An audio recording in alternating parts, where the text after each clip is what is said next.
All right, let's jump right into this explainer. Today, we are unpacking a deeply provocative historical investigation from our source material. It's an investigation that asks a pretty huge question about the origins of a political movement that shaped decades of Philippine history. We're talking about the intellectual roots of the Communist Party of the Philippines and how a really rigorous deep dive into its most sacred texts essentially deconstructs a foundational myth. Imagine for a second dedicating your life, your entire worldview, to a cause based on what you believed was a completely native, organically Filipino truth. Now imagine what happens when historians and former insiders start to argue that this ultimate blueprint was actually, well, borrowed from abroad. That is exactly the tension explored in the source material when Jose Maria Sison's 1970 book, Philippine Society and Revolution, a book widely revered as a uniquely local blueprint for change, gets accused of being an imported script.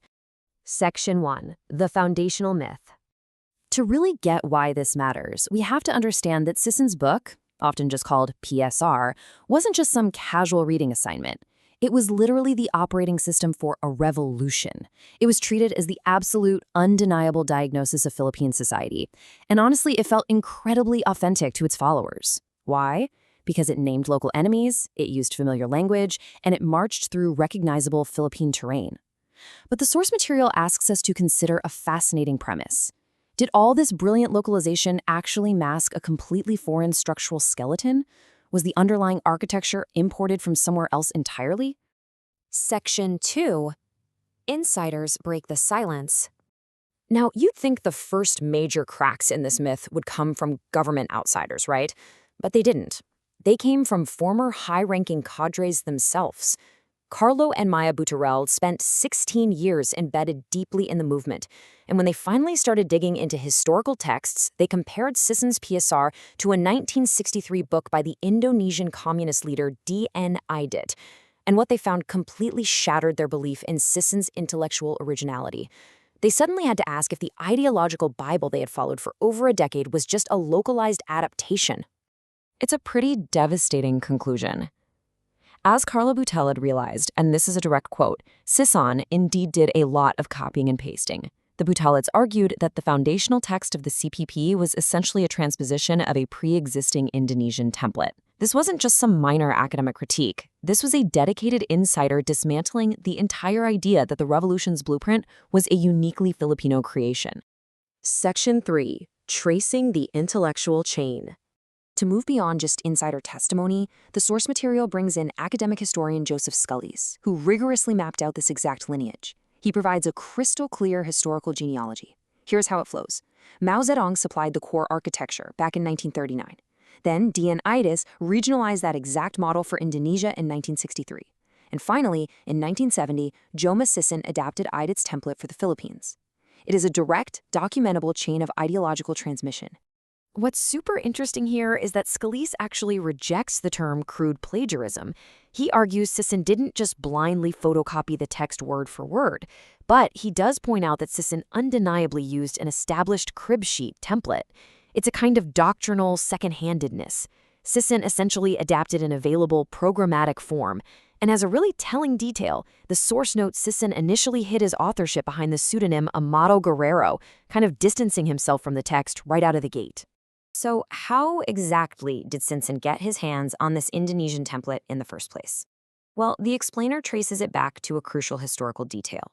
Sison took a trip to Indonesia in 1962. While there, he really immersed himself in the culture, interacted with the political movement, and even translated Indonesian poetry. That experience gave him the physical proximity, the deep immersion, and crucially, the linguistic capacity to internalize Aidit's Indonesian framework, so he could later transpose it. Section 4. The Accidental Proof. This brings us to a truly wild turn of events in the source material, where an earnest attempt to defend Sison ends up becoming the ultimate proof against him. Just look at how this debate evolved over time. In 2007, journalist Alex Magno accuses Sison of plagiarizing. 10 years later, UP professor Ramon Guillermo publishes a whole academic paper specifically to defend Sison and falsify that claim. And then, of course, Scullies fully maps the genealogy in 2020. But it's Guillermo's 2017 defense that is by far the most revealing piece of this puzzle. If you look at Guillermo's own Table 2 from his academic defense, the visual comparison is frankly staggering. By putting Sisson's book and Aidit's book side by side, Guillermo inadvertently highlights the undeniable, near-identical sequencing of the chapters.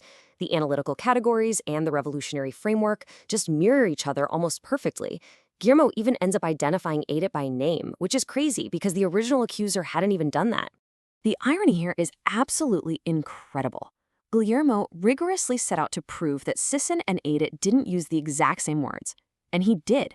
So technically, no strict legal plagiarism. But in doing so, he accidentally confirmed the identical underlying architecture. He proved that while the specific language varied, the overarching system of thought and the sequence of arguments were fundamentally exactly the same. Section 5. A Borrowed Revolution. When we pull all these threads together, the explainer reveals a really powerful convergence of evidence. Think about it. Despite having completely different intentions, the insider cadres like the Boutalids who lived the movement, the journalist Alex Magno analyzing it from the outside, and even the academic defender Ramon Guillermo trying to protect it, they all inadvertently arrived at the exact same reality. Through Silas's mapping, this structural derivation is confirmed from basically every possible angle. At the end of the day, the source material makes it clear this was never really about strict legal plagiarism or academic citation standards. It was about taking a prepackaged system of thought, importing it, and presenting it to followers as a native, undeniable truth. The words may differ, sure, but the architecture remains. And once you see that architecture, you really can't unsee it. Which leaves us with one final, frankly haunting question to think about. If people have sacrificed their lives, their freedom, and their futures for an ideology they believed was organically built from the ground up for their specific nation, what is the ultimate cost when that blueprint is revealed to be just a carefully assembled echo of someone else's revolution? Thanks for joining me on this explainer. I'll see you next time.